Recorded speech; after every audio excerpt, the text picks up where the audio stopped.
Well, difficult enough, but coming off a loss, you got to get that one behind you pretty quickly and move forward.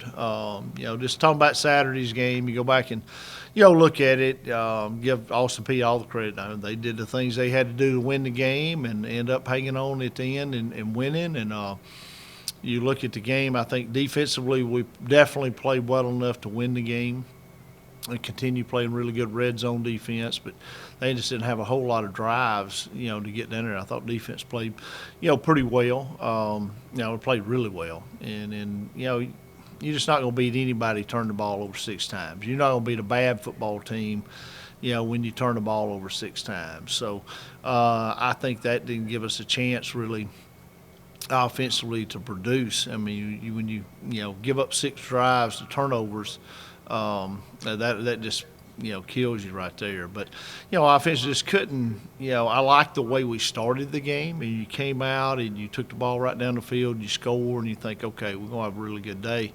offensively. And then we started the second half like that as well. We went down and held us to a field goal on that drive, and then after that drive, we just never could get the field flipped back around. We just couldn't get it, flip back till they started their drives around midfield and we were starting around the 10, and we didn't do anything offensively to change that field position any. And defense kind of hung on and didn't let them get down the red zone and stuff like that. Besides, their scoring drives came in the first half, of course. But, to play this poorly offensively, to still have an opportunity at the end with the ball 3 times in your hands to go win the game there at the end of the game. I mean, I think it proves what this team can do.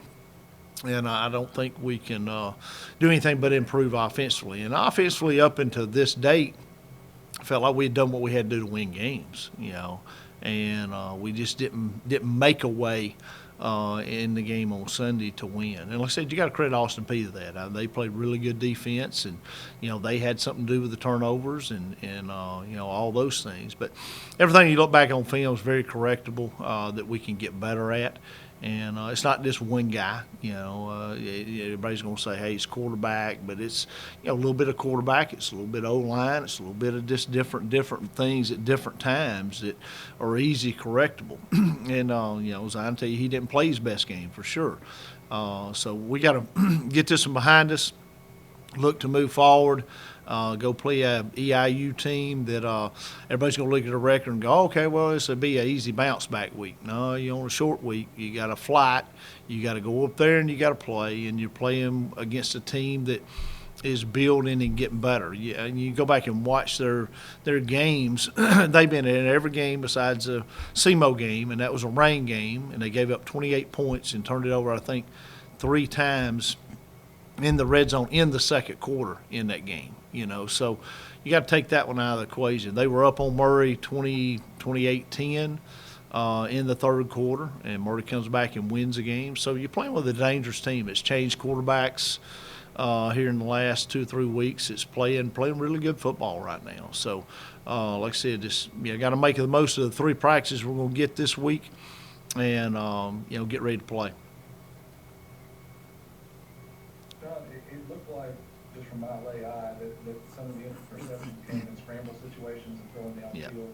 Is there an adjustment that can be made in the scramble drills on that, or is it just something you do to pick people out? Yeah, I think one, it comes from protection. I think we got to do a better job of getting a hat-on-hat in protection and not getting in those situations where he's got to scramble every time he goes back to throw. And it was that, that was a lot of the problem. And then I think he's just got to protect the ball sometimes. Quarterback, sometimes it's a difficult position to play because it's all about where you go with the ball and timing, or where you throw it and when you throw it and how you throw it. And so his decision making is very much important. But he's got to do a better job of knowing when to throw the ball away, and not try to make every play, and just live the play the next down. And I think that just comes with, experience and playing. I think he'll get better at that part of it. And then we got to help him. We got to get better protection wise for sure.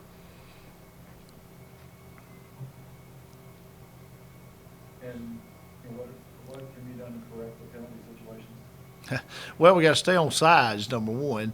You look back at the game, and they were doing some things with our snap count that gave us some problems. I think we had 5 or 6 of those on defense, and the center was kind of moving the ball a little bit, bouncing his head, and that affected us some. And we got adjusted to it the second half. Of course, we started the second half with the offsides call, but after that we didn't have any more. But I think the personal foul situation, some of them that were just tit for tat, type deal. Nothing out of the way there as far as, a major problem correcting those things. But hadn't played in many games in my career where we had 6 turnovers, laid the ball on the ground. Another time we could have been 7 and had 6 personal fouls.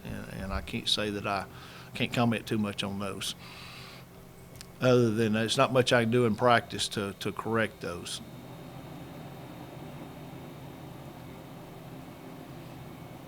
Umstead and kind of what he brought and how you were able to land him? Boy, he found the right position. When he came to us, he was a linebacker, and we moved him down and put his hand on the ground. He had never done that before. So to watch him grow in that position has been pretty special, just to see how he's handled that, and he just makes a lot of plays. And I think a little bit of that's maybe from his linebacker skill set and how he handles it. But a lot of times you move a kid and has played up all his life, and he put his hand on the ground, they don't adapt to that. And it takes them years to adapt to that. But he just picked it up, from day one and just rolled with it. And he plays extremely hard. I think, he's kind of become a team leader, and he's the old man in the room because that room is so young up front D-line wise. So I think he brings a lot to our football team just from the leadership aspect as well as the plays he makes. But he's solid. You go back and look at his grades, from every game he's played in, that position. I mean, he's going to score out well. His percentage is going to be high, and his production points are going to be good as well. And how did you find a land him in Florida?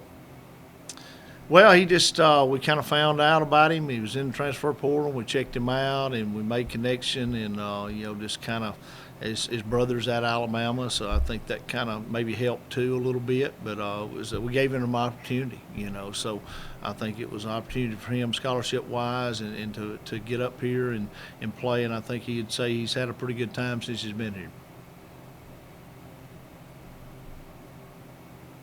Coach Cross, could you talk about the job Coach Sigler's done with the defense? Because you mentioned they played well Sunday. You keep wanting to say Saturday. Played well Sunday.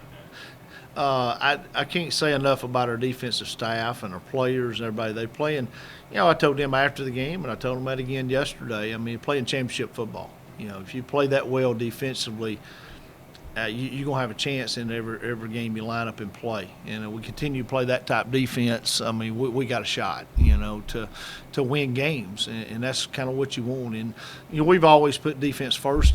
You got to be good up front both sides of the ball. We want to stop the run, and we want to be able to run the football and control the line of scrimmage. So, I think it's very hard to win games when you can't stop people. And I always say this: if you can't score, they can't win.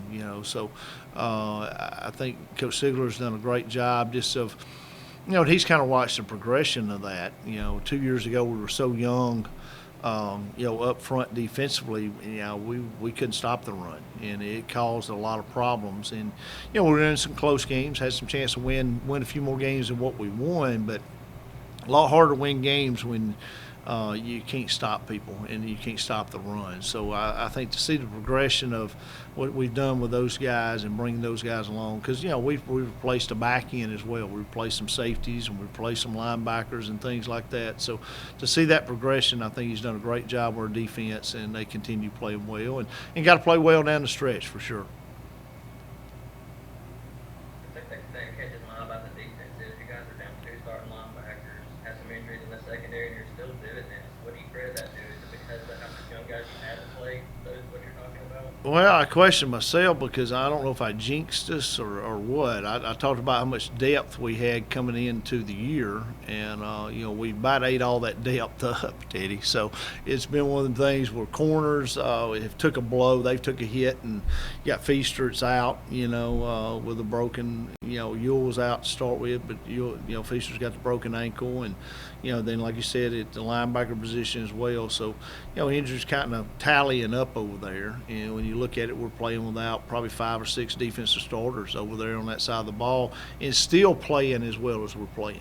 So you take out of that 2 deep on defense, and you take 6 or 7 guys out of that lineup, it eats your depth up pretty good. But hopefully, we'll be able to maintain that depth and get those guys back over the summer and kind of reload the depth wise. But I think it's having a lot of guys ready to play. It goes back to Coach Sigler defense staff. They've developed all those guys. We're playing a lot of guys in the secondary right now that are getting quality snaps, and you got some freshmen in there that are playing at corner or playing here or there that's just making plays and doing a great job. So I think an RD lineman play. We play a lot of.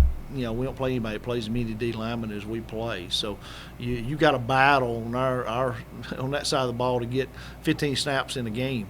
So I mean they're battling for playing time, and they're all playing well right now. So I mean I think that's the deal of it shows how much depth we had to start with to kind of play through the injuries we've had.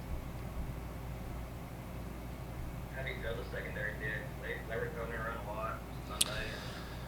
They really did too much. Yeah, very, very impressed with their receiver core coming in the game. You was worried about, deep balls. You just knew they were going, have to throw the ball. I mean, we held them to 30-something yards rushing, I think, or something like that. They couldn't run it, so they was going to take shots, and they did. They took a lot of shots, and we were able to defend the shots. We didn't give up deep balls on those shot plays. Now, they completed some stuff underneath and deked and dunked a little bit and kept some drives going and things like that. But overall, we gave up very few explosive plays. And if you told me before the game we weren't going to give up no deep balls, like that, I would have said they was probably going to hit 1 or 2, and we was able to defend those and not give those up. So it shows you how well our secondary is playing, but also we didn't let him sit in the pocket a long time either. He had to get the ball out of his hand pretty quick on their RPO game or the quick game stuff and not hang on to the football. And they did a good job of doing that as far as getting the ball out of his hand quick and taking some shots and getting out of his hand quick and throwing it down the field a little bit too. So they do a lot of stuff where they kept him in the pocket a long time to throw the football. But very, very impressed with their coverage. And I told our guys that yesterday, just very impressed with their secondary and not giving up those deep balls. Before the spring season that you expected some of the transfers to contribute right away, and Pettway's done just that. What have you seen from him? Well, just come in, you wouldn't know he's a freshman, So, I mean, he comes in and adapts to what we've got going on and just has gotten better every day and, just can't say enough about his play on the field. But, another thing off the field, he's that same type guy, too. He comes to work every day. He's professional about everything he does and the way he handles his business academically to, from our meeting room to the field. Very, very coachable guy. I mean, I think he takes coaching and is really been able to learn our offense and he knows our offense inside and out already and has been here a short time and he knows as good as anybody in the room and he's the youngest guy in the room. So, a lot to be said for that. And then he's got athletic ability, and we will continue to, try to pinpoint and make plays, give him an opportunity to make those plays and get the ball to him, for sure. But a very, very humble guy, so he handles all the guys love him. He handles the situation the right way. But, he'll be a mainstay here for a long time, and eventually he'll be just a team leader. He just kind of rubs off on everybody the way he handles his business and the way he carries himself. It's been really good, kind of a crazy time, Nobody would ever think we'd be playing football in the spring, but it's been really good. They treat me like a little brother, ever since day one. They've just always had my back, and they've always been there for me, so I really appreciate that for them.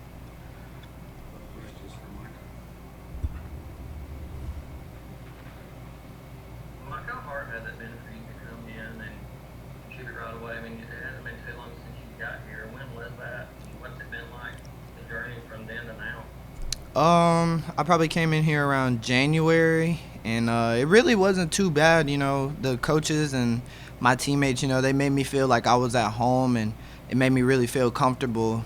Just really just being around them a lot and them talking to me every day, helping me out, just stuff like that. So it really hasn't been too bad.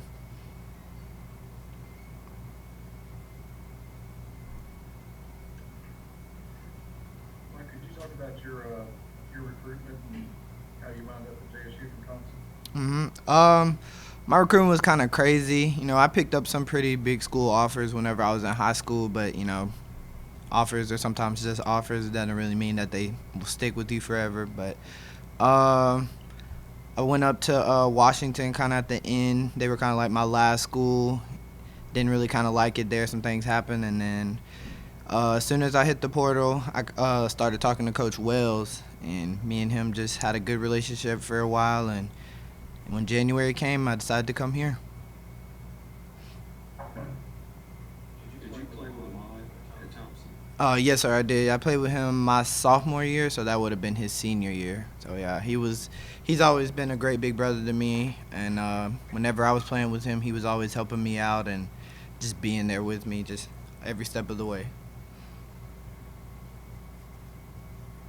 Obviously, JSU is closer to home for you, but what kind of interest do you coming over to JSU? Can you say that one more time? What interested you in coming over to JSU? Really just the coaches, just kind of not all of them texting me, but you know, they just really showed a lot of interest, and you know, that really kind of meant a lot to me compared to my old school. It was just kind of like we just had a good relationship and just stayed in contact through pretty much everything. So I really appreciate them for the opportunity. Well, lately we've been playing lights out. Even though we have our ups and downs and stuff, we still play lights out. We always been progressing every week. We always say that we always got time to get better, and there's always room for improvement. So there's never a time that we're at our best. We always got improvement every week. So we're steady going up. We're steady moving up, and that's how it is. We just keep on grinding. Questions for Umstead? Umstead, it's Joe Medley from the Anderson Star. Can you just kind of take us through getting to JSU and from junior college to Florida and kind of what all went down there? Basically, like coming out of high school, I ain't have much. It was just nothing. I pretty much in the summer, late one night, it was almost school time. I got a call late that night, and they told me that I want to play football. I was like, yeah, I'm sitting on the couch. I'm ready to play football, but it's about time for school, so I'm like, I ain't gonna be able to go. Basically, they told me, be there in 24 hours. And I'm like, all right, that was Hines Community College. And basically, like, I get there, and nothing's guaranteed. Nothing's guaranteed when I get there, but they basically, on the spot, they was just like, it's either you can play or you can't, so you about to show it within this hour. So as soon as I get on campus, I'm on the field and shoulder pads and everything, trying to show them what I can do and stuff like that. Basically, they said I can play. They left, my parents left, and then like a week later, that was the first game. I started the first game, and after that, I built myself up. Left Hines. When I left Hines, I went to Florida. I spent my 2 years at Florida, and got knowledge from there, and decided to transfer to Jacksonville State. I transferred to Jacksonville State because I had relationships with Coach Gross back in 2015 when I first started like in high school. So I had like a little relationship with him then, and I felt like Jacksonville State was very home to me. So that's why I came to Jacksonville State. How did you come to know John Gross back in 2015? A junior day. A little junior day. So when we came back, it was just like making the ends meet again. So we had a little talk. We talked about it, and we made it happen. How much did your brother being in Tuscaloosa affect you coming here? It really didn't affect me at all. I like being close to him. That's my brother. Love him to death. It wasn't no. He ain't had no big effect in it. But yeah, he did it. What's it been like adjusting to playing with your hand on the ground? It wasn't that big of a difference, but it is what it is. If I got to put my hand in the ground, I got to put my hand in the ground. I like it. I like it better because I can get my takeoff. My takeoff is way better in the ground, so I'm fine with it. And it sounds like this all started for you with that phone call on the couch. I mean, how can you kind of describe this journey? Man, pretty much I'm not taking anything for granted. Like that phone call right there was a blessing, and ever since then I ain't took it for granted. Like that's one of them things where when you get something like that, you just take it and run with it. That's what a lot of people like. When you get it, don't take it for granted because you don't know when the next time you'll get it. So, like, it always sit in the back of my mind. Don't matter where I'm at. Don't matter if I make it to the top. That's always gonna be in the back of my head. Like, I was sitting on the couch a week before school started, and I got a phone call 24 hours before. Like, I had to be there 24 hours and a week before the first game. Like, I was like, I'm gonna take this and I'm gonna run with it, and I'm still running with it. So, You obviously Do you can play. think- Oh, go ahead, go ahead. Do you think you'd be playing football right now if it wasn't for that phone call? to be honest with you, I don't know. Like, our school is very small. My high school is like very small, and we didn't really get recognition out there, or recognized out there. So, like, my brother was like one of the main ones. We had a person named Calvin Pryor that came out of there. He went to the New York Jets and played at Louisville, and then like the next thing was like me and a couple of my other friends, and then my brother. He had blew up and went to Alabama, but we don't get very much look anywhere over there, so it was hard. So even if we knew how to play and all that, nobody was looking over there that way, right around the Panhandle. So Umstead Coach Cross mentioned you being the old guy at your position. How is it to come in a new position in a new place, but you're the veteran, the younger guys with you? How's that been? it's been good because I took notes. When I was at Florida, I took notes. I had a person, John Gennard, he had taught me a lot. Like, he was my roommate at Florida, and he really taught me a lot about leadership and stuff like that, and taking people under your wing and making sure that not only that you're good, but everybody's good around you. So, like, if somebody needs help, always help them, because at the end of the day, you're helping the team all around. So John Gennard was like a big factor, like helping me be a leader and stuff like that. CC Jefferson too, and yeah, it's more people to it, but those were two people that I was looking up to while I was at Florida. So.